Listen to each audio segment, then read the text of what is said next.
Olá, pessoal! Professora Ana Carolina aqui nos estúdios do Gran Cursos Online com você para mais uma matéria aí de análises clínicas. E a gente vai falar aí, é uma matéria que está dentro de análises clínicas, que é sobre métodos. O método que a gente vai falar hoje é eletroforese, tá? Nós vamos dividir essa aula em 2 blocos, porque o assunto é muito extenso e são coisas muito diferentes que as bancas cobram no que diz respeito a esse assunto. Então, não posso deixar de falar nada que é realmente necessário da eletroforese, com os pontos aí chaves, que é com dicas e situações que caem mesmo em várias provas diferentes e em várias bancas diferentes, para você não deixar aí passar nenhum conteúdo que é importante para sua avaliação, tá bom? Então, vamos lá. Eletroforese. Antes de mais nada, a gente tem que entender o que é eletroforese. A eletroforese é a migração de solutos ou partículas carregadas dentro de um meio líquido sob a influência de um campo elétrico. Quando a gente fala que elas são carregadas positivamente ou negativamente. E a direção dessa migração vai depender dessa carga elétrica desse soluto, dessa partícula, tá? Porque o que pode acontecer é, se uma partícula tiver carga positiva, ela vai se migrar para o campo negativo. Se a minha partícula, os meus solutos, tiverem carga negativa, ela vai migrar para o positivo, porque os opostos se atraem. Né? Essa é a nossa maneira aí de lembrar, tá? Os opostos se atraem. Então, vamos lá. Quais são os fatores importantes, pessoal? A carga elétrica líquida do soluto das partículas, porque vai depender justamente dessa carga elétrica desse soluto, a migração dentro do meu campo elétrico, o tamanho e a forma da molécula. Se for uma molécula grande, pesada, ela vai demorar um tempo maior para atravessar todo o meu gel, né? Dependendo do meu material que eu vou estar usando aí dentro da eletroforese.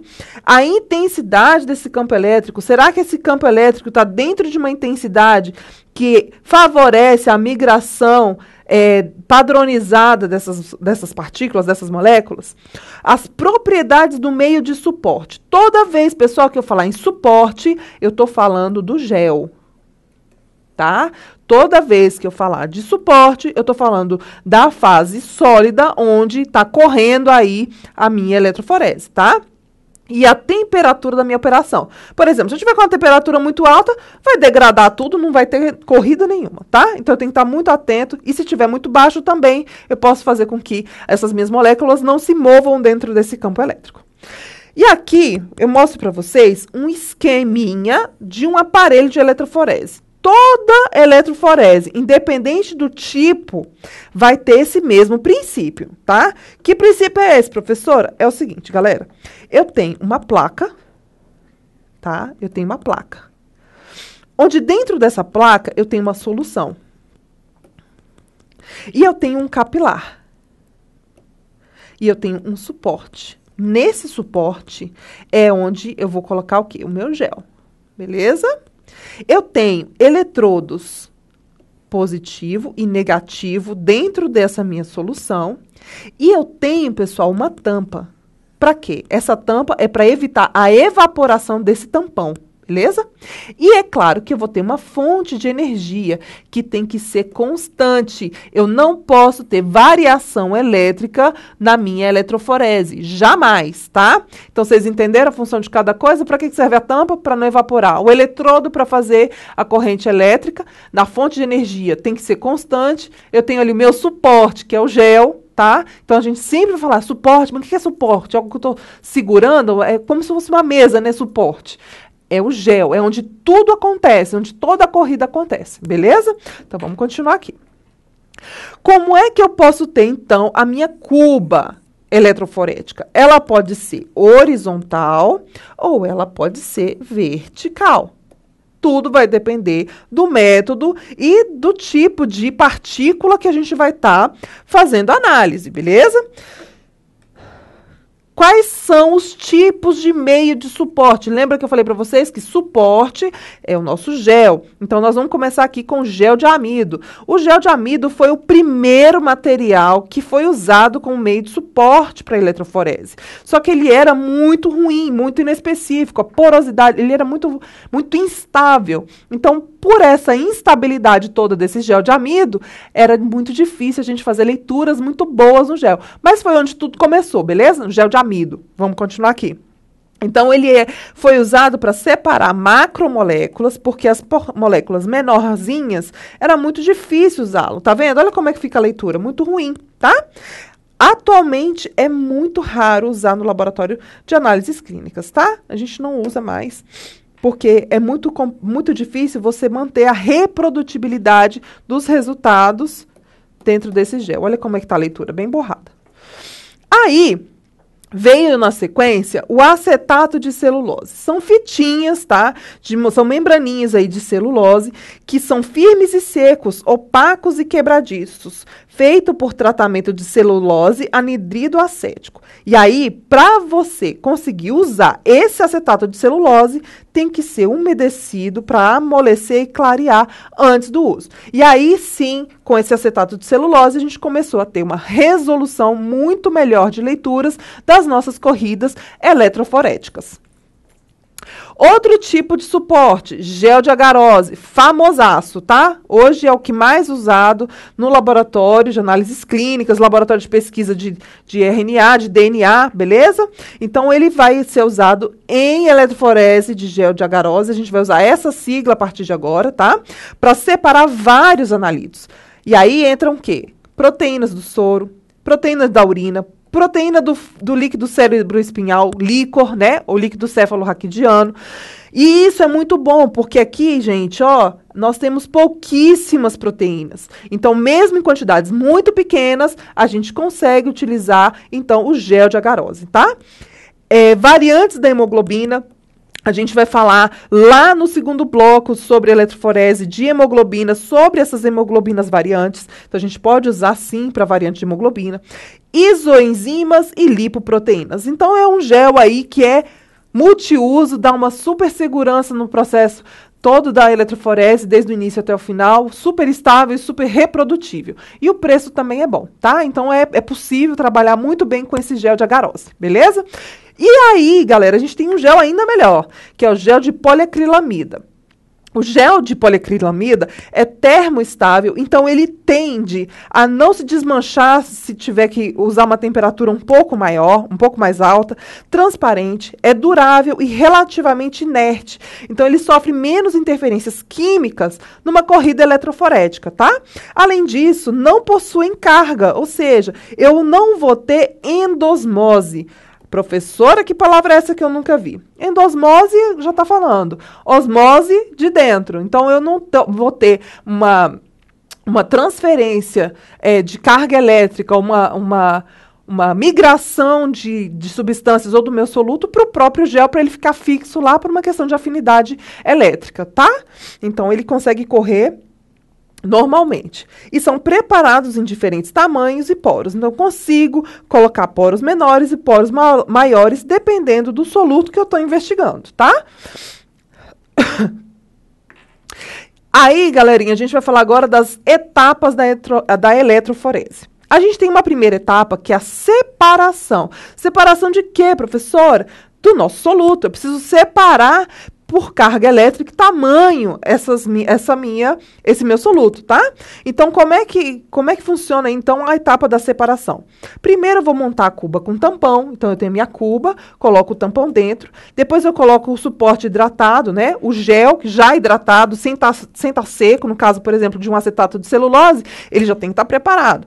Aí, dentro do gel, já tem os furinhos onde você coloca a amostra, tá?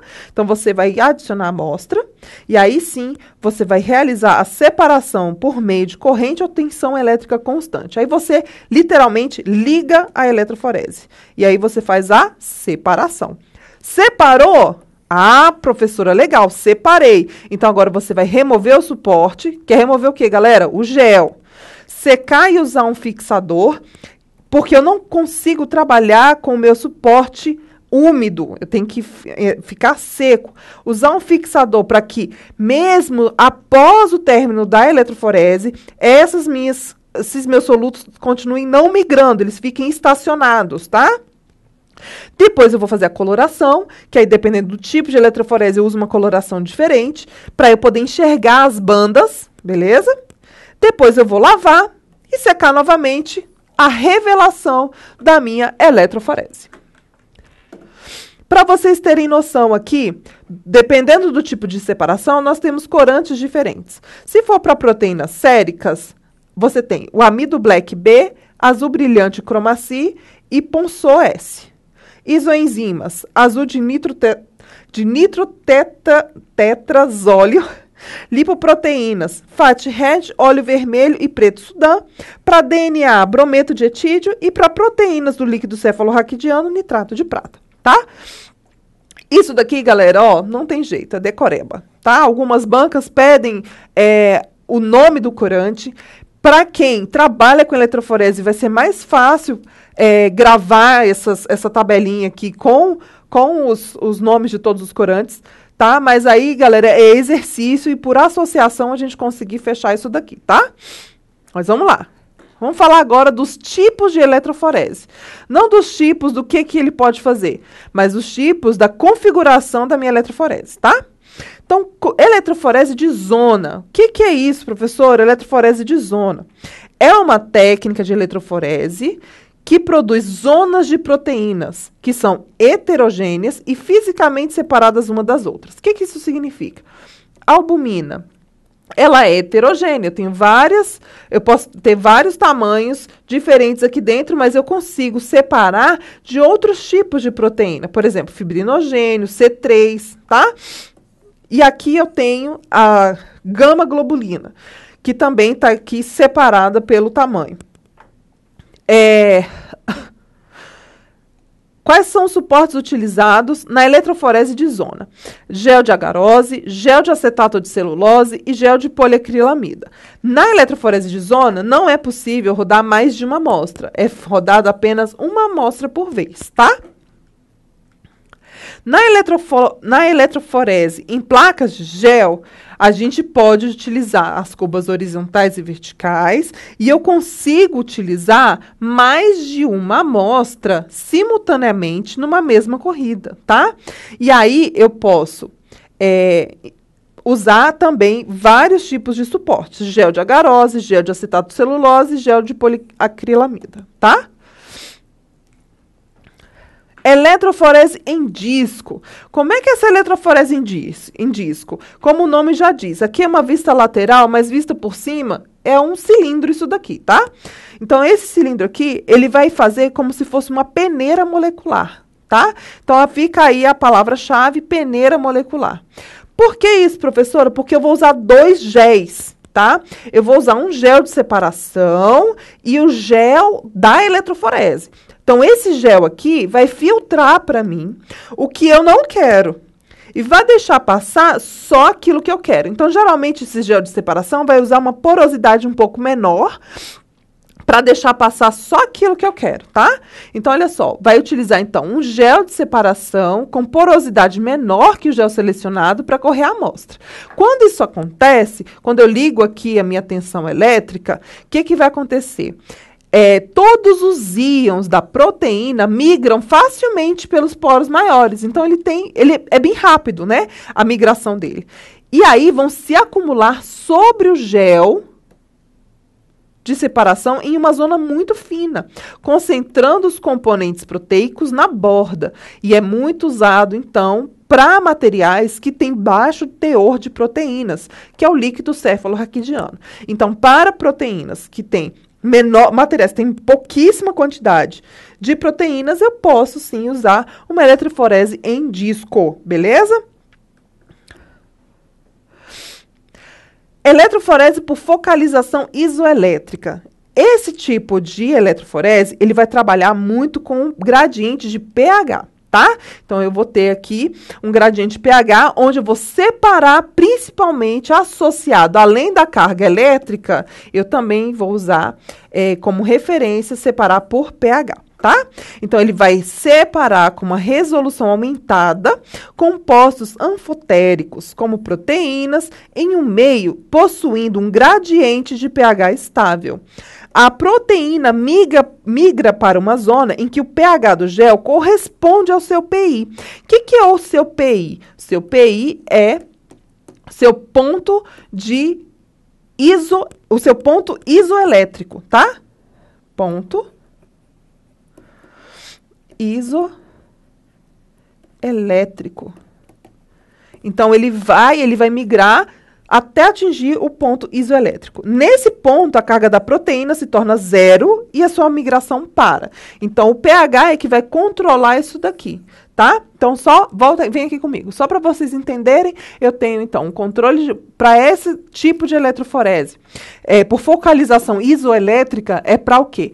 São aquelas proteínas que, dentro de meio de pH controlado, ela vai se migrando, né? E a partir do momento em que existe o encontro ali o ponto isoelétrico, onde não tenho mais carga elétrica nenhuma, minha proteína vai parar, e aí eu consigo separar por pH essas minhas proteínas, beleza? Vamos lá. Eletroforese bidimensional. A eletroforese bidimensional, ela é muito usada para estudar famílias de proteínas e pesquisar diferenças genéticas ou de doenças e estudar conteúdo proteico de células de vários tipos. Como é que funciona bidimensionalmente essa eletroforese? Como o nome já diz, ela é bidimensional. Primeiro, eu faço uma separação de carga. Então, eu uso o controle de pH. Aí ele começa com pH mais alcalino até o pH mais ácido. E aí as minhas proteínas, a minha proteína ela é separada pela focalização isoelétrica. Então, de acordo com que a proteína vai se separando, de acordo com o seu PI, seu ponto isoelétrico, ele vai se separando. Ok. Depois disso, eu vou pegar e aplicar no gel da segunda etapa. Então, por exemplo, aquela parte da minha proteína que tem mais afinidade com pH ácido, tá? Que ela pegou o seu PI no pH ácido, ela vai agora se separar pelo tamanho. Então, eu separei a minha proteína pelo seu tamanho e pelo seu ponto isoelétrico, tá? E corre a eletroforese aqui de novo. Beleza? O blotting, como é que funciona? É muito usado aí o Western blotting, tá? A gente tem vários métodos aí, como, por exemplo, o HIV, né? No laboratório a gente usa muito. E o Norton blotting também, tá? A diferença é que o Norton blotting a gente vai usar mais para RNA, enquanto o Western blotting a gente vai usar mais para proteínas, tá, pessoal? Separar, detectar e até identificar uma ou mais proteínas dentro de uma mistura complexa, como um soro, por exemplo, tá? No blotting vai envolver a separação das proteínas individuais em gel de poliacrilamida e então vai acontecer a transferência ou blotting para uma outra tira de nitrocelulose ou uma membrana de nitrocelulose por blotting elétrico. Eu vou mostrar um esquema para vocês onde vocês vão entender melhor. Então, eu primeiro tenho a separação dessas proteínas, depois eu tenho essa transferência para uma tira de nitrocelulose. Depois eu vou fazer uma revelação dessa tira, tá? Então, essa tira ou essa membrana vai reagir com um reagente que tem um anticorpo produzido contra a proteína de interesse. Então, o que acontece? Eu tenho aqui, no blotting, eu tenho um papel onde eu coloco a minha amostra, tá? E aí, eu tenho uma transferência aqui dessa amostra para a minha placa de gel aqui, tá? Para o meu suporte. E aí, o que vai acontecer? A gente vai fazer a eletroforese normal e ela vai se separar, vai migrar, beleza. No que migra, eu tenho, então, uma impregnação dessas minhas proteínas na membrana, passando para o papel de blotting. Então, eu tenho uma membrana onde eu tenho todas as minhas proteínas transferidas. E depois disso, eu pego essa minha folha, essa minha membrana, e coloco um primeiro anticorpo para marcar as proteínas. Depois que eu marquei as proteínas que foram transferidas no processo eletroforético, eu vou colocar um segundo anticorpo com enzima marcada. Então, eu tenho aqui um imunoensaio, tá? Associado à eletroforese. Então, a minha leitura parte do princípio em que cada banda eletroforética, cada separação da minha proteína, ela vai ser marcada com anticorpo. Esse anticorpo vai marcado com enzima, vai se ligar nesse anticorpo que foi já marcado, tá? E aí entra o substrato para fazer a coloração por reação enzimática. Então, eu tenho o substrato junto com a minha enzima, e aí eu vou virar na cor azul-violeta e vou fazer a leitura, então, da minha eletroforese, tá? O blotting funciona assim, por transferência. Professora, ficou muito confuso. Olha só, qualquer dúvida, pessoal, escreve lá no fórum que eu aumento aí a quantidade de informações, tiro dúvida caso vocês tenham ainda sobre o Western blot, tá? É basicamente um processo eletroforético, onde eu tenho transferência das proteínas que já se separaram, já se migraram, para uma membrana. E aí, ali eu vou fazer, então, um imunoensaio. Eu vou marcar essas bandas com anticorpo, depois eu tenho um anticorpo marcado com uma enzima, faço ali ligação anticorpo-anticorpo, depois vem o substrato e reage com essa enzima e vai me dar a coloração que eu quero. Eu consigo, então, visualizar as minhas bandas por meio dessa técnica, beleza? Então, vou usar anticorpos aí para marcar as minhas bandas. Eletroforese capilar. Na eletroforese capilar, as técnicas clássicas são realizadas em um pequeno calibre.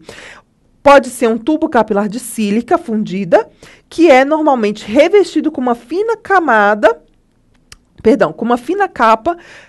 polimérica. Então, eu tenho o que aqui, pessoal? Eu tenho o tampão, onde eu tenho injeção de amostra. Eu tenho a fonte de tensão aqui, onde migra, então, a minha amostra por esse capilar. E nesse capilar, ele faz a separação da minha proteína, tá? E aí, eu tenho um detector. Cada vez, passou uma mais... vem aqui comigo. As proteínas mais leves, né? A parte da proteína mais leve passa primeiro, depois as mais pesadas vão indo. É como se fosse um trânsito, tá? Então, tá ali todo mundo passando, passa a moto primeiro, passa o carro depois, passa a van e depois o caminhão. Então, cada um desses vai levar um tempo diferente para passar naquele leitor de capilar. Então, eu tenho um detector onde cada vez que passar uma molécula, né? Um grupo de moléculas por ele, se for de pequeno tamanho, aí ele vai marcar. E aí eu vou ter, então, a minha leitura eletroforética por meio de pulsos elétricos, beleza? A eletroforese capilar, ela pode se dividir em 3 tipos, tá? Eletroforese capilar em zona, onde essa eletroforese vai ter a capacidade de separar as espécies carregadas eletroforeticamente sem uma matriz do tipo peneira, tá? A eletroforese capilar em gel, onde ela é diretamente comparável com a eletroforese em tubo ou placa, porque os mecanismos são os mesmos de separação, tá? Então, isso aqui não vai se diferenciar de forma alguma do capilar em zona, do capilar em gel, quando se fala de capilar, comparando a eletroforese em gel ou a eletroforese em zona, tá? Os mecanismos são semelhantes. E a eletroforese, por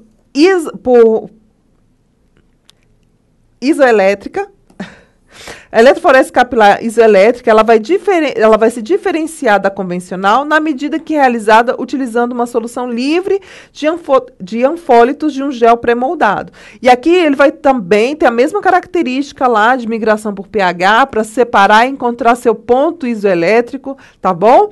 A eletroforese capilar, a única diferença, pessoal, do capilar para as outras é o tamanho, que vai ser bem menorzinho, bem pequenininho, praticamente todo mundo em coluna, beleza? E por último, a eletroforese em microchip. Pessoal, a eletroforese em microchip, ele parece com a eletroforese em capilar, só que eles têm tudo dentro de um chip só, tá? Eles vão se diferenciar porque eu tenho canais de separação, canal de injeção de amostra e reservatório, tudo no mesmo substrato planar, usando um processo fotolitográfico definido pela indústria de microeletrônica. Então, eu tenho um microchip onde eu coloco a minha amostra, onde eu tenho o tampão, eu tenho os resíduos, eu tenho a corrida eletroforética aqui e a detecção. Então, vai passando por aqui, à medida que vai separando as minhas proteínas, vai dividir, vai detectando aqui e vai tendo os resíduos. E ele vai fazer as leituras, né, por impulso elétrico, tá? Além disso, o preparo da amostra ou dos reatores pré e pós-colunas, detectores e fontes de excitação também são integrados aos chips. Ou seja, todo o processo eletroforético está dentro de um chip, tá? Então, olha só, pessoal, são esses os tipos de eletroforese, é esse o conceito de eletroforese. No próximo bloco, nós vamos falar sobre eletroforese de hemoglobina, de lipoproteínas e de proteínas, tá? Como é que interpreta e como é que a gente vai usar isso daqui na nossa prova aí que você está estudando, beleza? É importante também lembrar, pessoal, sobre o processo de eletroforese, que o que é mais usado no dia a dia do laboratório é o gel de agarose e o gel de poliacrilamida, tá? Por causa da sua estabilidade e facilidade do uso, beleza? Esses são os que mais comumente usam e se for estudar aí, e os exercícios vão ser focados muito também em cima desses aí. Outra coisa que não pode deixar de saber é como funciona o Western blotting, tá? Método de blotting, a eletroforese por blotting, e também o de bidimensional, que ele primeiro faz uma separação isoelétrica e depois ele faz uma separação por tamanho, tá? São esses aí que caem mais nas provas de concurso. Um beijo grande e até a próxima aula. Tchau, tchau.